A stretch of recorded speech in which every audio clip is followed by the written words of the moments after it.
Kontaktı çevirirsən və mühərrik bir anda işə düşür. Bəs bu prosesin arxasında hansı detal dayanır?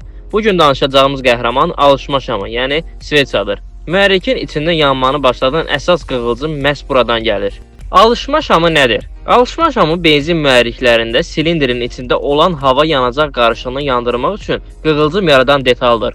Şam işləməsə mühərrik alışmaz. Bu detal motorun hər dövrəsində minlərlə dəfə qığılcım vuraraq yanmanı sabit saxlayır.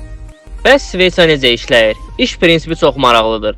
Bobin 20-40 mil voltluq yüksək gərginlik yaradır. Bu gərginlik kabel vasitəsilə şama ötürülür. Şamın uclarının arasında qığılcım yaranır. Qığılcım silindrdəki qarışıq partladır və porşunu aşağı itələyir. Bu proses saniyələr yüzlərlə dəfə təkrarlanır və mühərrik gücünü belə alır. Alışma şamlarının növləri. Bazarda müxtəlif növ şamlar var. Mis şamlar ən ucuz variantdır. Təxminən 20-30 min kilometr gedir. Platin şamlar isə orta səviyyə, 50-60 min kilometr ömrü var.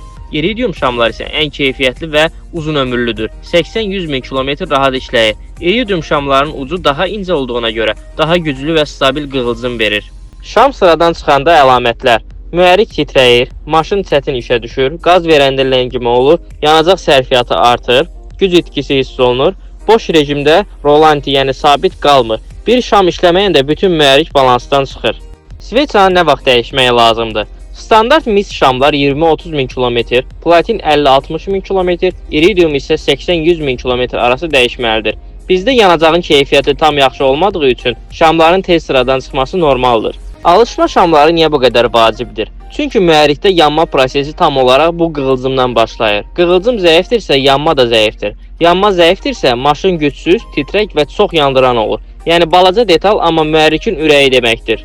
Deməli, maşının düzgün və güclü işləməsi üçün alışma şamlarının vəziyyəti çox önəmlidir. Maşın titrəyirsə, güc zəifləyibsə və ya çox yandırırsa, səbəb çox vaxt elə bu sadə parçadır, sveça.